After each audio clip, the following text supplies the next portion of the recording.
No, this is the candle you picked, right?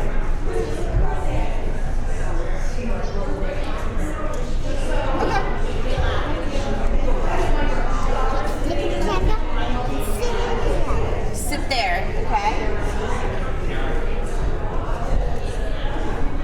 Apparently certain those were there, but I'm going to put them here for now, I guess.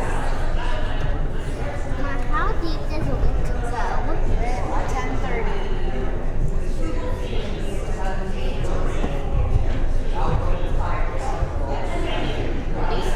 Mama, how down does a wick go? All the way down. Are you ready? Oh, my computer's in the way.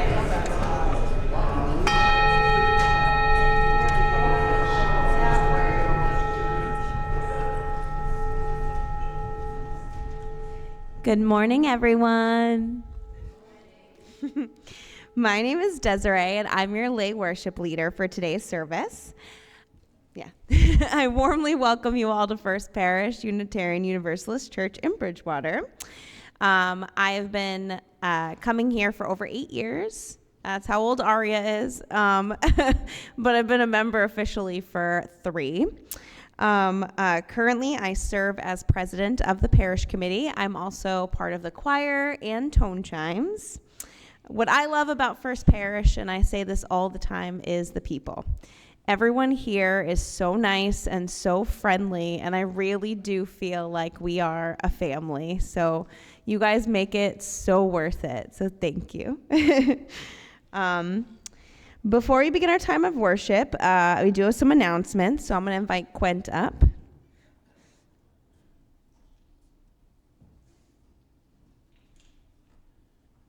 So our good friend David Page had a procedure done regarding AFib a few days back, and he had to stay in the hospital another day until Monday. He's doing better. I talked to him this morning. He's very feisty, typical David, but he regrets not having been able to be here today, but he's doing better.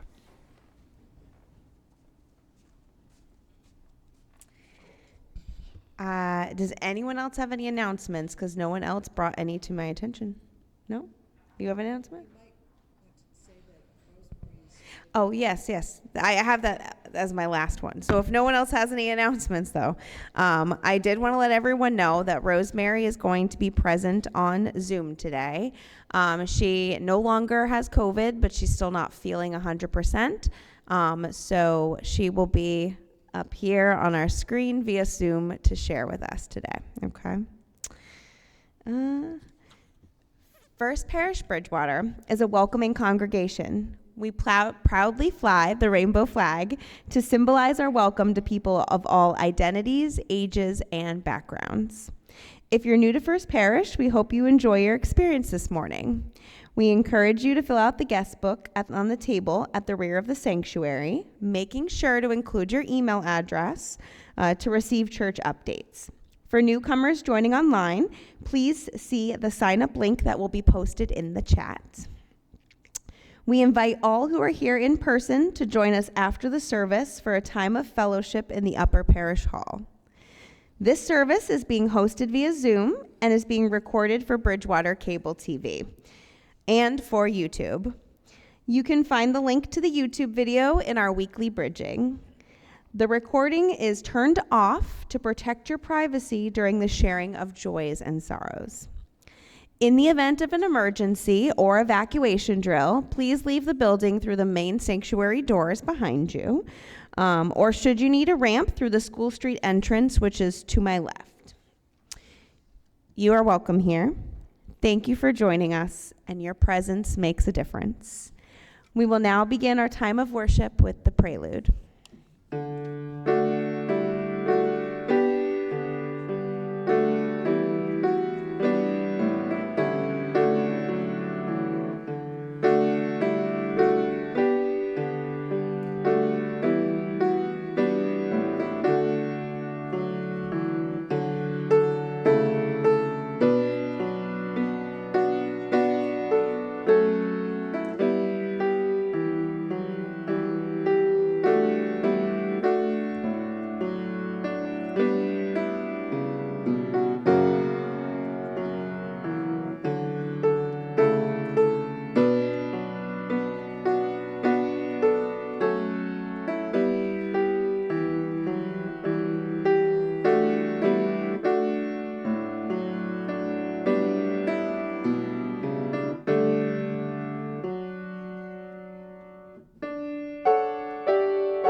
Would Arya like to light our chalice?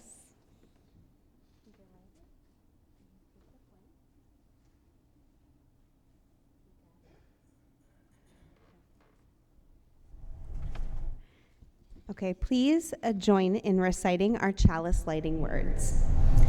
We light our chalice to mark this sacred hour as we gather in this beautiful historic sanctuary, both in body and spirit.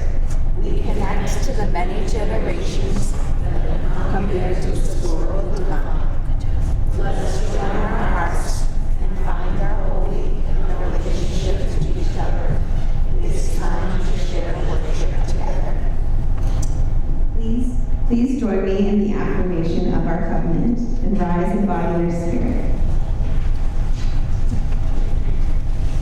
Love is the spirit of this church, and service its gift. This is our great covenant, to dwell together in peace, to speak the truth in love, and to help one another.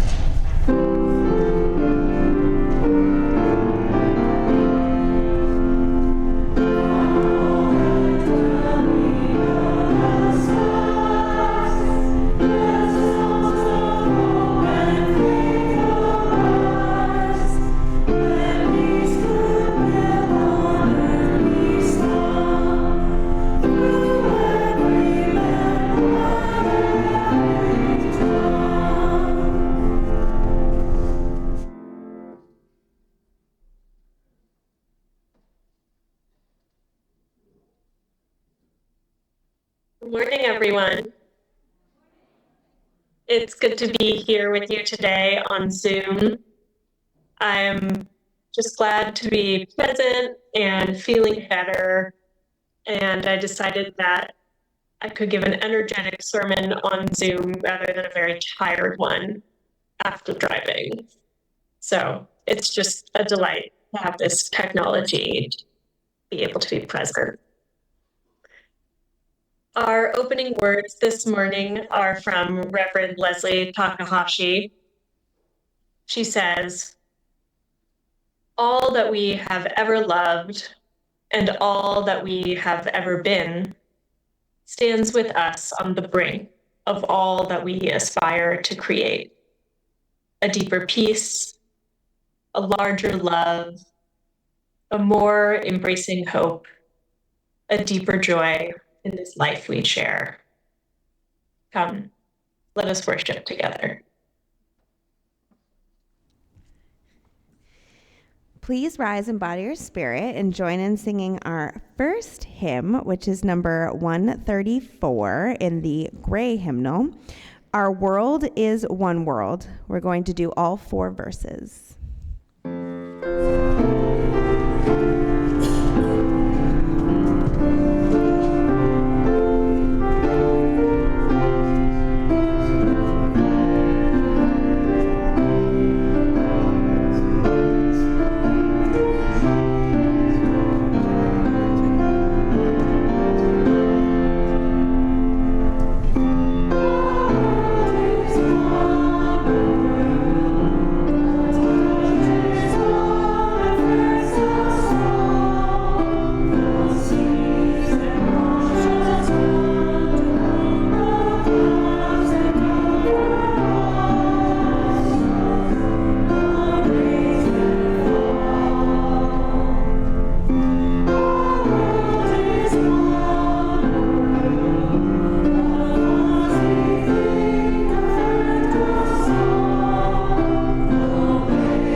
Now is the time in our service for the sharing of joys and sorrows, of those matters of great personal significance that touch us, our families, and our loved ones. If you have a joy or sorrow, please come to the front and light a candle. If you would like to speak, please keep your sharing brief at this time so the ritual moves smoothly. You may also choose to light your candle in silence. Online participants are invited to share by typing your joys and sorrows in the chat, and a volunteer in the sanctuary will read them out loud.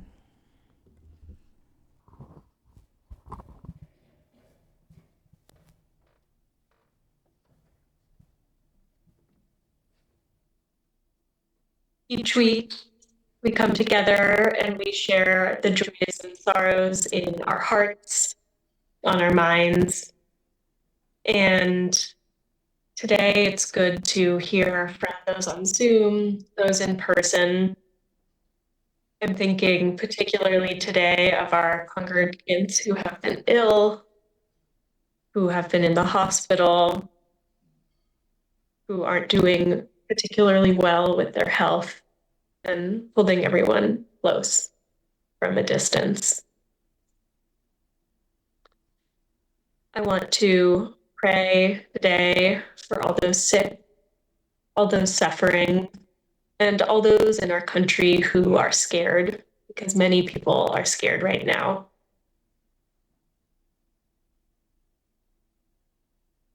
It is also a season of Imbolc, the pagan celebration of the day between the longest night and the beginning of spring.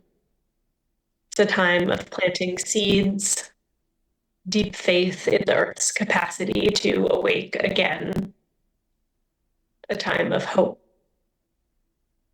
of waiting and waiting some more. It's a time of being in the belly of the whale together.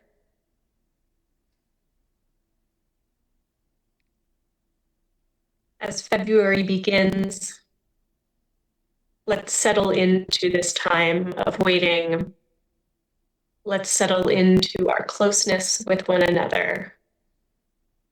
And however you arrive to our worship space today, feeling good, feeling overwhelmed, I invite you now to take a deep breath and center yourself with 30 seconds of meditative silence. And close your eyes if you'd like.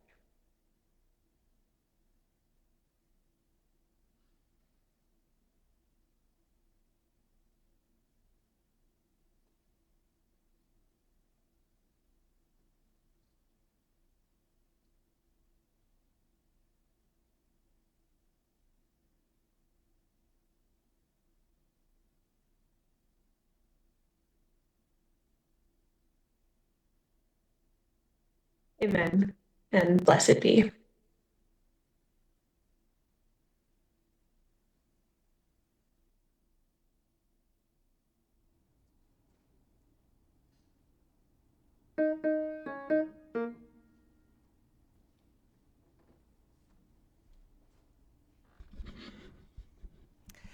You can stay seated. We'll sing our meditation hymn, Where Do We Come From? Number 1003 in the Teal hymnal. The choir is going to be throwing in some other parts, but you can just ignore them. Just keep on singing your part. Where do we come from? What are we? Where are we going? Where do we come from? What are we? Where are we going? Where do we come from? What are we? Where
Each Sunday, we collect an offering to support the ministries of the church and a mission of a community organization that shares our faith values. This month, contributions to our collection plate are being shared with UU Mass Action. UU Mass Action is a statewide advocacy group mobilizing Unitarian Universalists in Massachusetts to confront oppression. They work in coalitions to advance justice, focusing on legislative momentum and the needs of the most vulnerable.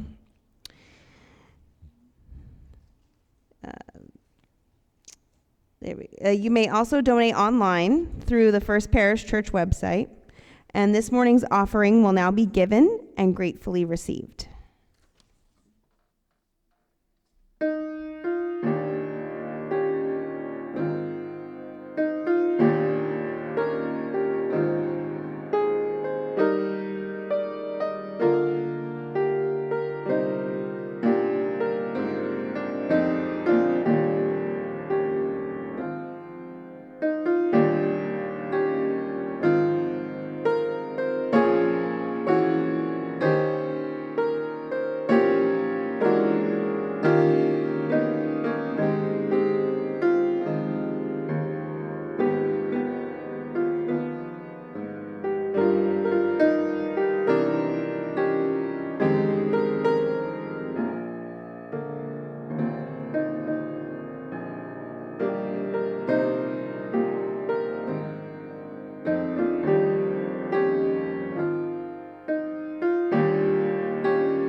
Morning, everyone. Our reading today comes from Carol Thomas Thistle, and it's called Promise and the Practice, Words Matter. And it was one of the jumping off points for my sermon today. She writes, diverse, multicultural, inclusive, welcoming. If I made a list of every single Unitarian Universalist congregation I have served, visited, or worshiped at, they would have a few things in common, including the use of these words. Perhaps in front of the order of service, or scrolling across the homepage of their website. Wherever they are, more often than not, the words are proudly combined with another expression we've embraced in our everyday UU vernacular. All are welcome here. The congregations, churches, and fellowships on my list, they all have these words proudly on display. I know why they are used so freely. Initially, I felt embraced by them. There's a warmth of recognition when my eyes first catch or capture their sight. A sense of being acknowledged and valued moves from my heart to my head, and then a smile settles on my lips. My heart blooms. I feel like the welcome table has been set for me, and I am eager to pull up a chair. All of this takes place in an unmeasurable instant, and in the next moment it is tempered. I remember past experiences and unconsciously recalculate and measure my response. The petals of my heart close a bit. Fear of disappointment rises within me like the sun. I love these words. I want what they promise, but I have been repeatedly disappointed. It is simply not enough to print them on an order of service or in a newsletter. They must have meaning and intention at their core. A desire for multicultural worship is wonderful, but it will not flower if that seed of yearning is not nurtured by a commitment and a plan. Why does it hurt? Every time I see these words, I feel the possible revival of Unitarian Universalism germinating in the warm soul of spirit. I've seen the transformation begin to take place and continue to push our faith forward. So yes, I am hopeful but wary. On too many occasions and in too many places, these words and ideals which they carry are given lip service. Words matter. They lift and hold us. They illuminate the future and shower us with possibilities. And when misused, they hurt. Verbal cuts and abrasions sting. Language leaves wounds that become scars. Words matter. If you and your congregation are not ready to meet promises you craft and then share with the world, stop publishing them. Please don't invite me to sit at your table unless you have a warm, satisfying meal to serve. It doesn't have to be a gourmet feast. A potluck is fine.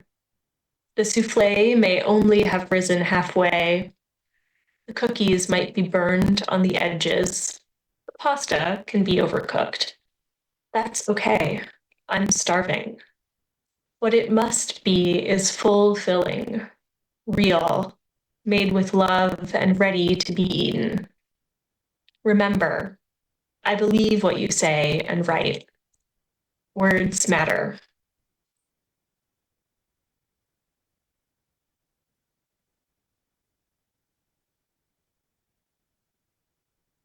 Okay. Good morning, everyone. Imagine I just walked up onto the pulpit, transitioning between my reading and the sermon. I want to talk and dig into today the language we use to describe ourselves. Not each of us individually describing who we are. That's something different, our identity. But instead, who we are together. The words and phrases, assumptions, and patterns that we use to describe us when we talk about our community as a whole here at First Parish. This sermon is inspired by and indebted to the work of Unitarian Universalists from marginalized backgrounds. People of color, our Black leaders, the trans community in particular. By attending to my own gaps in knowledge, my own lack of these particular lived experiences, I have learned so much from the powerful voices which cry out for something more than an invitation, but instead a demand for radical, intentional, authentic inclusion. Let's start here. In many Unitarian Universalist communities, we prioritize with our words and our definitions diversity. One of these diversities is theological diversity, pluralism of belief. Our Article 2 value of pluralism states that we celebrate that we are all sacred beings, diverse in culture, experience, and theology. We covenant to learn from one another in our free and responsible search for truth and meaning. We embrace our differences and commonalities with love, curiosity, and respect. The process of covenant, we covenant to learn from one another, means that this pluralism is an active choice, not something static. As I said to our children in family chapel last month, a covenant is a free agreement between people in faith communities. It allows us to choose how we behave together and enriches our community by providing words for how it is we want to be when we are together. And so this is a sermon about those words, about how we articulate this value of pluralism. And I want to share 2 practices we can use to authentically include one another.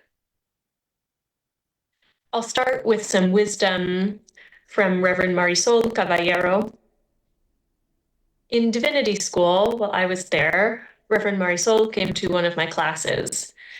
We were talking about multiculturalism in Unitarian Universalist religious education. Marisol works as a faith innovation specialist in the UUA's Faith Development Office, and she's a native Texan who lives and works in Austin. It was a joy to have her in our virtual classroom, and we had a great discussion. And what stuck with me and has stuck with me since then is her brilliant framing of the word we. We, she explained, is a very powerful word because it defines an in-group and an out-group, an us and them. And at some level I knew this, and so did the rest of my class. But in religious community, in our Unitarian Universalist communities, we has the potential to be a harmful word if not used thoughtfully. Let me explain. Many UU churches are PWIs, predominantly white institutions, a system where institutional practices are based on whiteness, even if the demographics shift over time. I personally would say that this is true of all the congregations I've been a part of or served.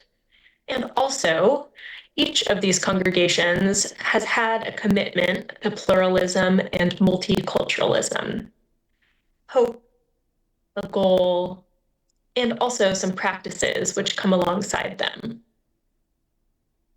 In learning about multiculturalism as a community, one commitment is to recognizing the whiteness of our congregations culturally and the entrenched cultural practices around this.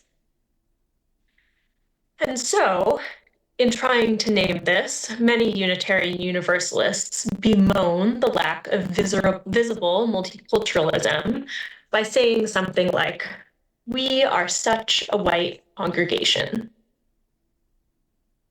And Reverend Marisol's insight, and it is an important one, is that our congregations must stop preemptively excluding those already among us and those hoping to join us when we try to name our white supremacy culture. It hurts to automatically not be defined as part of this we. And we are growing into our multicultural, pluralistic identity. Other ways that we do this harm are by erasing other groups which are present in our congregations, saying, "We are such an old congregation. We don't have any children anymore." But young adults, youth, and children are present in this community, and in all those I have been a part of. And it feels bad, unwelcoming, and exclusionary when we center those who are the norm in the congregation and don't name the diversity that is present. We shoot ourselves in the foot by trying to articulate our norms, and instead we end up defining an in-group and an out-group.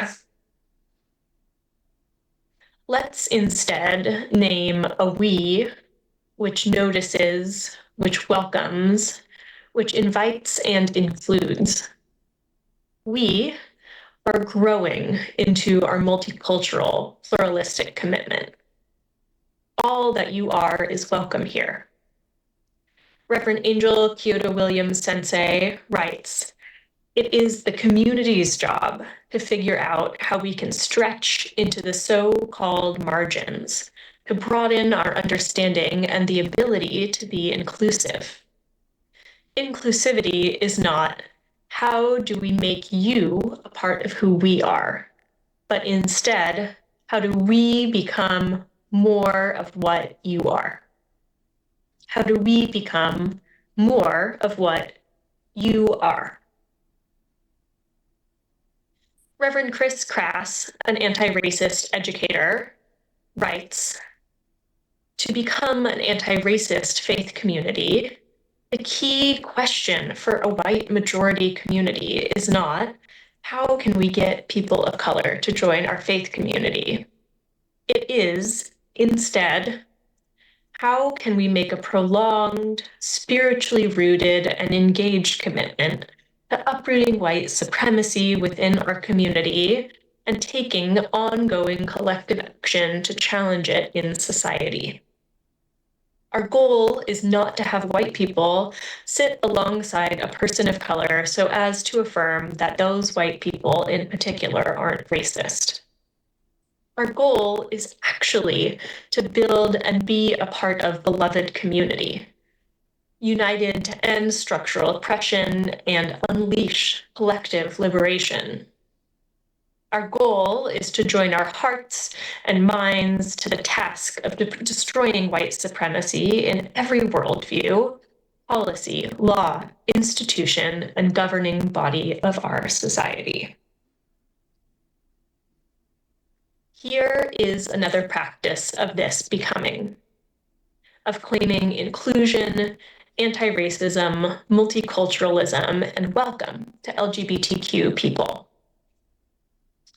Preemptive radical inclusion is a concept articulated among Unitarian Universalists by the religious educator and brilliant writer C.B. Beale. It's not an outcome, but instead a doorway to justice. By taking actions which advance and center the needs of those who are marginalized, you move toward the beloved community. It really is about putting love into practice.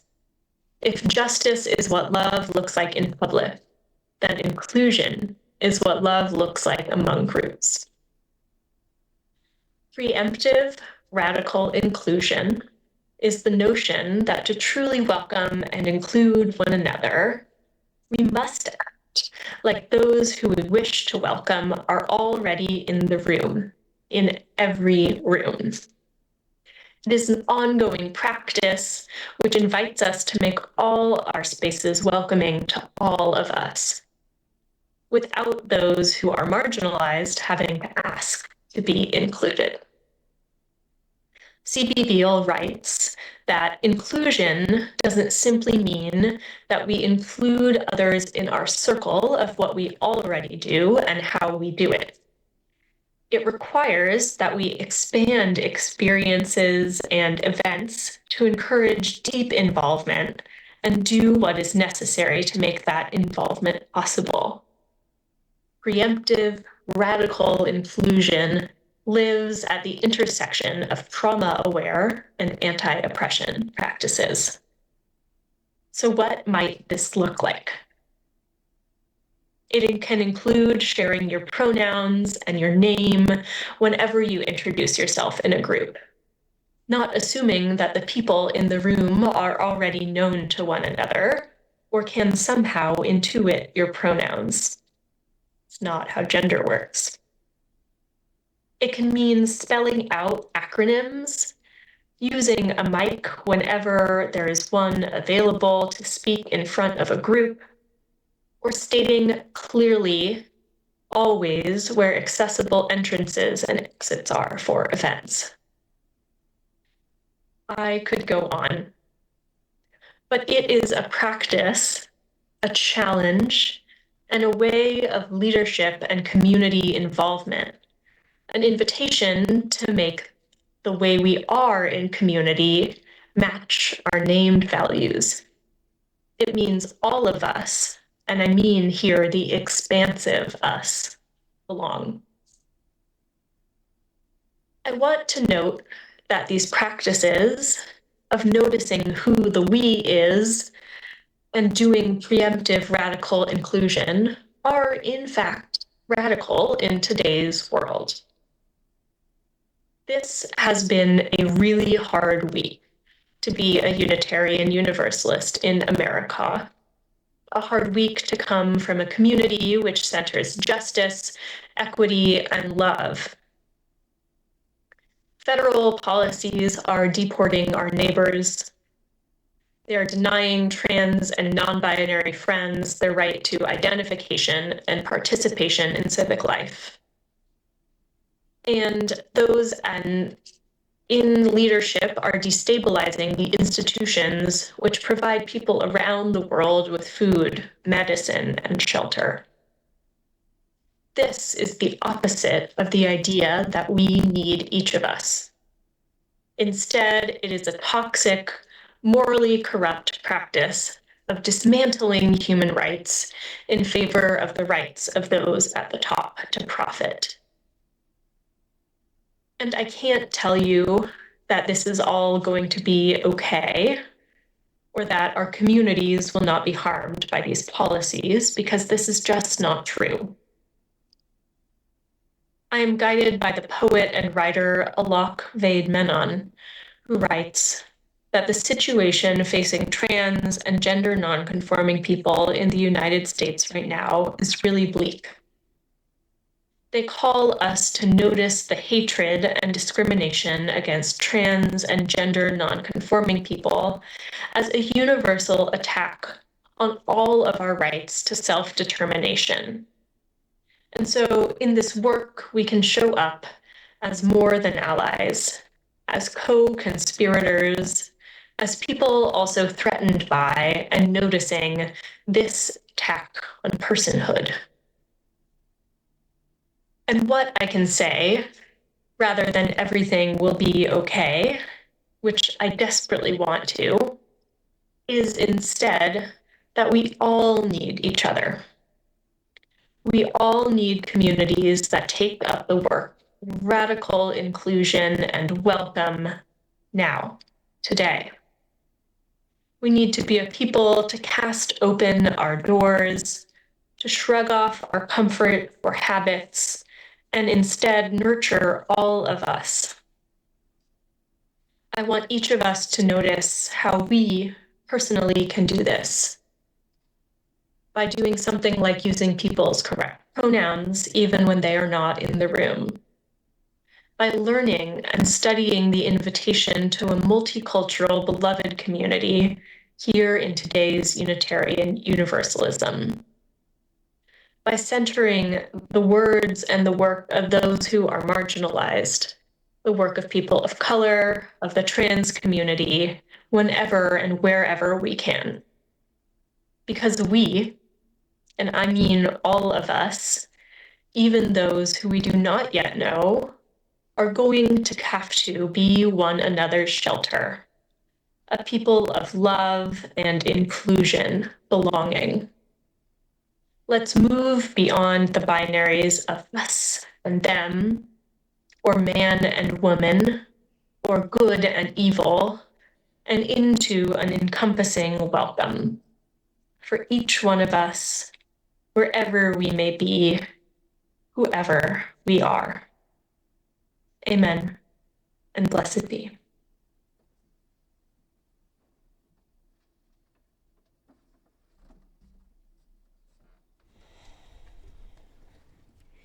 Will you guys join in our closing hymn, number 318, We Would Be One.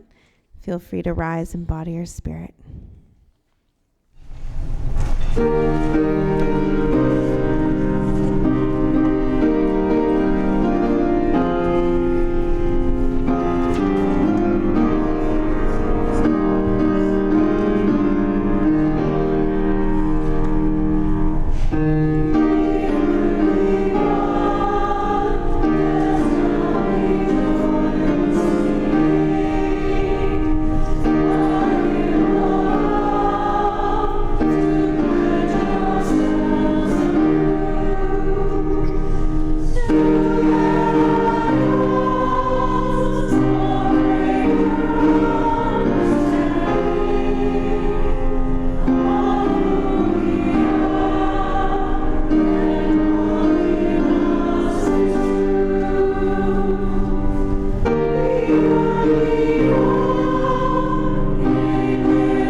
Hi, everyone. Gonna benedict you out of here.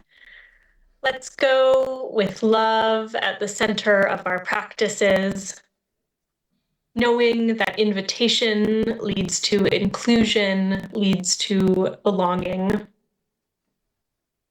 Let's go in peace and in love from this community of joy. Blessed be.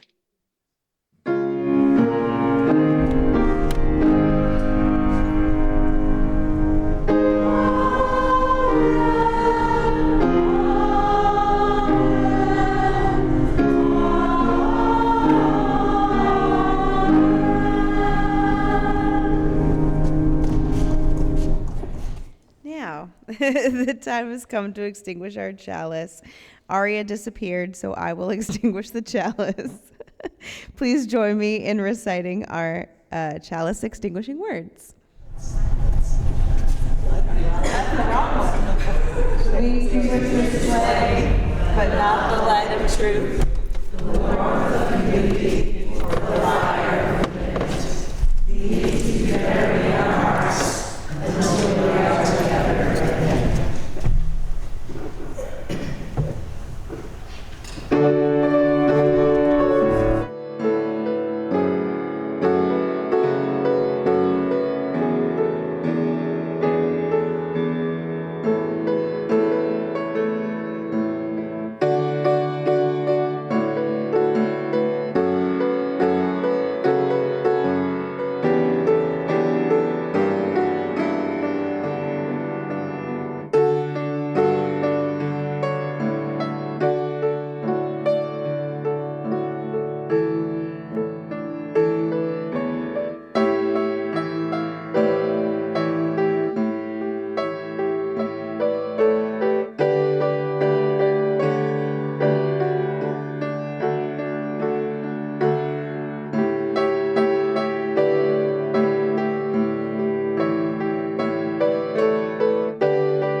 Our time of worship has ended, but our time of fellowship has begun. So I hope you guys join us in the upper parish hall for coffee and snacks.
Oh, good. I have cookies for her.